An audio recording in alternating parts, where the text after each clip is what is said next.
नमस्कार, मी राहुल कुलकर्णी, एनडीटीव्ही मध्ये तुमचं स्वागत आहे। महत्वाचा मुद्दा मी टॅग केलाय आणि त्या मुद्द्यामध्ये श्री मनोज जरांगे पाटील हे किती उमेदवार प्रत्यक्षात देतील, कारण फक्त उमेदवारी अर्ज दाखल करा ह्याच्यात पण एक गंमतच आहे।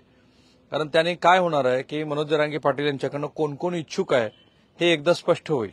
जसं भारतीय जनता पार्टीनं बीड जिल्ह्यातल्या गेवराईची जागा संदिग्ध ठेवली, कारण तिथले विद्यमान आमदार लक्ष्मण पवार हे मनोज जरांगे पाटील यांच्याकडून उमेदवारी घेतील असं म्हणतात।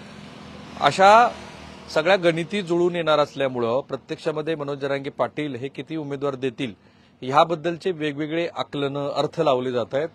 आणि आता मी पूर्ण मराठवाडा फिरतो आहे, तर तो जो प्रभाव आहे मनोज जरांगे पाटील यांचा तो दिसतोच आहे। विशेषतः वयोगट जो आहे 25 ते 30 वयोगटापर्यंतचा, त्या वयोगटामध्ये मनोज जरांगे पाटील यांचा प्रभाव आत्ताही जसा लोकसभेला होता तसाच तो कायम आहे।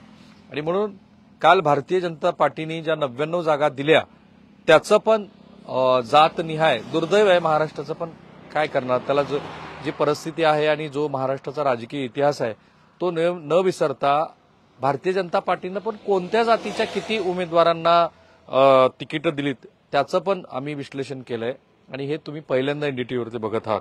मराठा समाजाच्या 42 उमेदवारांना की ज्यात विद्यमान आमदार आणि त्यांचे जवळचे नातलग किंवा पक्षात तिकीट बदलून त्यांना दिलेत, तो 99 पैकी भारतीय जनता पार्टीनं 42 मराठा समाजाच्या उमेदवाराला उमेदवारी दिली।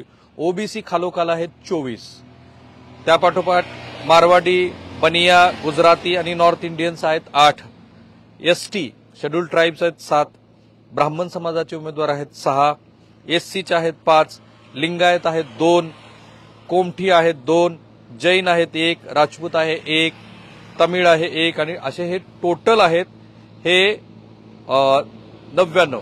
आता यापैकी सुद्धा जेव्हा जातनिहाय आपण विश्लेषण करतो यापैकी रिपीट किती कॅन्डिडेट केलेत, तर विनिंग कॅन्डिडेट रिपीटेड 85 उमेदवार असे आहेत की ज्यांना पुन्हा संधी दिली भारतीय जनता पार्टीला। नवे चेहरे फक्त 4 आहेत आणि candidate for seat which BJP lost, मागच्या वेळेला बीजेपीनं ज्या जागा गमावल्या होत्या अशा 10 आहेत। म्हणजे भाजपनं 85 आपले जुने उमेदवार रिपीट केले, 10 जागी नव्या चेहऱ्यांना संधी दिली का तिथे मागं भाजप हारली होती आणि पुन्हा आपल्याला 4 ठिकाणी त्यांनी उमेदवार बदललेत।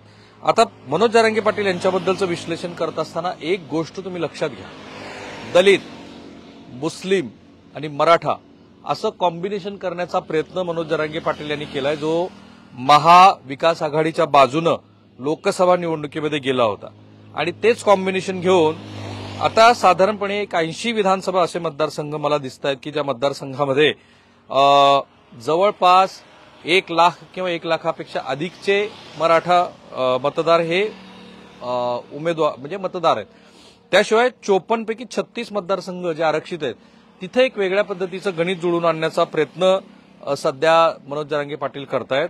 म्हणजे साधारणपणे तुम्ही असं म्हणू शकता की मनोज जरांगे पाटील हे जर त्यांनी ठरवलंच तर 80 मराठा बहुल विधानसभा मतदारसंघ आणि हे जे आरक्षित असलेले 54 पैकी 36 विधानसभा मतदारसंघ आहेत एवढ्या मतदारसंघावरती त्यांचा फोकस असू शकतो, असायला हवा। आणि याच्यामध्ये बघा, राज्याचे मुख्यमंत्री कोण आहेत? एकनाथ शिंदे। एकनाथ शिंदे यांना टार्गेट न करता देवेंद्र फडणवीस यांना टार्गेट करण्याचा जो प्रयत्न सुरू आहे त्यातनं सरळ सरळ मराठा अस्मिता वाढवणं, त्यांच्या विरोधामध्ये ओबीसीचा वोट बँक असलेल्या भारतीय जनता पार्टीला उभा करणं आणि म्हणून देवेंद्र फडणवीस यांच्यावरच्या टीकेचा रोख आणखी वाढवणं, असा तो सगळा प्रयत्न सुरू आहे। आणि त्या प्रयत्नामुळेच आपण बघत आहोत की देवेंद्र फडणवीस यांच्यावरची मोठी टीका मनोज जरांगे पाटील हे सातत्यानं करत होते, कालही त्यांनी तोच प्रयोग केला। सो आता असं दिसतं आहे की मनोज जरांगे पाटील यांच्या विरोधामध्ये काय काय मुद्दे येऊ शकतात, तर ते कट्टर हिंदू नाहीये, त्या मुद्द्याला काउंटर करण्याचाही प्रयत्न सुरू आहे। म्हणजे एकीकडे मुस्लिम समुदायाला जवळ करायचं, जसं बाळासाहेब सराटेंनी प्रश्न विचारले की तुम्ही छत्रपती संभाजीनगरला जाऊन भेटला, जेव्हा शरद पवारांपासून ते महाराजांच्या गादीपर्यंतचे सगळे वारसदार तुम्हाला येऊन भेटलेत, तर हा जो राजकीय शहाजोगपणा आहे, चाणाक्षपणा आहे, तो मनोज जरांगे पाटील यांनी दाखवला। त्याचं कारण त्यांना एवढ्या मतदारसंघामध्ये म्हणजे 288 पैकी मी आता जेवढं गणित तुम्हाला मांडलंय किमान 120 विधानसभा मतदारसंघामध्ये मनोज जरांगे पाटील यांना आपले उमेदवार निवडून आणायचे आहेत किंवा तशा पद्धतीचा ते डाव टाकतायत। आता याचा फक्त महायुतीलाच फटका बसणार नाहीये, तर महाविकास आघाडीला पण होईल। त्याचं पण गणित आहे। महाविकास आघाडीचा फक्त मराठवाड्यातल्या 46 विधानसभा मतदारसंघापुरता जरी आपण आराखडा मांडला तर 46 पैकी सर्वपक्षीय मराठा मतदार आहेत मराठवाड्यामध्ये 46 पैकी 24, आणि याच्यामध्ये भाजपचे सर्वाधिक आमदार आहेत ते 16 आमदार आहेत। त्यातले 10 आमदार हे मराठा आहेत। त्या मराठा सगळ्याच्या सगळ्या मराठा आमदारांना पुन्हा त्यांनी संधी दिली, आणखी हे 10 मराठा रिपीट केले आणि 6 ओबीसीना त्यांनी संधी दिली। आता याच ठिकाणी जे महायुतीतले इतर घटक पक्ष आहेत त्यांचे आणि इतरांचे मिळून जे मराठा उमेदवार आहेत त्या मराठा उमेदवारांना फटका जरूर बसू शकतो दोन्ही बाजूच्या। आणि म्हणून एकीकडे प्रयत्न असा दिसतो आहे की स्वतःची टॅली वाढवायची, दुसरीकडे महायुतीची टॅली कमी करायची। महाविकास आघाडीची टॅली वाढत असेल तर भविष्यातल्या निगोशिएशनसाठी प्रयत्न करायचा। एक प्रकारची वेगळी मराठा शक्ती उभा करण्याचा प्रयत्न जो लोकसभा निवडणुकीमध्ये महाविकास आघाडीच्या बाजूने गेला होता तो आता स्वतःसाठी मनोज जरांगे पाटील करतायत। आणि म्हणून जरी लोकांचा कौल वगैरे अशी भाषा वापरली असली तरी प्रत्यक्षामध्ये त्यांना स्वतःलाच आता राजकीय जो काही महत्वाकांक्षा हा जरा मोठा शब्द होईल पण राजकीय यश मिळेल असं वाटतं आहे, त्याच्या परिप्रेक्ष्यात कालचं केलेलं भाषण आहे। त्यामुळे मुद्दा क्रमांक 1, जे उमेदवार द्यायचे आहेत त्यांना आधी उमेदवारी अर्ज भरायला लावायची, म्हणजे सगळे एक्सपोज होतील की कोणाला इच्छा आहे मनोज जरांगे पाटील यांच्याकडनं उमेदवारी घ्यायची। म्हणजे जे लोक महायुती आणि महाविकास आघाडीच्या लिस्टमध्ये नसतील ते मनोज जरांगे पाटील यांच्याकडे असतील। समजा एखाद्या मतदारसंघामध्ये 6-7 उमेदवार आहेत, ते सगळे एक्सपोज झाले, सगळे उघडे पडले की त्यांना मनोज जरांगे पाटील यांच्याकडे निवडणूक लढायची, त्यातला एकच निवडायचा आहे, म्हणजे 5 जणांचं राजकीय भवितव्य त्या दिवशी संपलं। दुसरा मुद्दा, महायुतीवरची टीका अधिकात अधिक टोकदार करा पण त्यात सुद्धा निवडक लोकांवरती, आणि छगन भुजबळ राष्ट्रवादी काँग्रेस आणि देवेंद्र फडणवीस ब्राह्मण म्हणून भारतीय जनता पार्टी, त्याच्या विरोधातला रोष वाढवा, कारण ब्राह्मण असलेला व्यक्ती हा मराठा समाजाच्या विरोधात आहे आणि मग ती जी अनाजीपण वगैरे टर्म्स वापरली जाते तो पण मुद्दा घ्या। तिसरा मुद्दा, जमेल तेवढे महायुतीचे उमेदवार पाडत असताना महाविकास आघाडीला धक्का बसत असेल तर बसू द्या, अशा पद्धतीची मांडणी आहे। आणि सगळ्यात मोठी मांडणी अशी आहे की मराठा शक्ती म्हणून जे 120-288 पैकी मतदारसंघ असतील तिथे दलित, मुस्लिम आणि मराठा असं कॉम्बिनेशन जुळवायचं।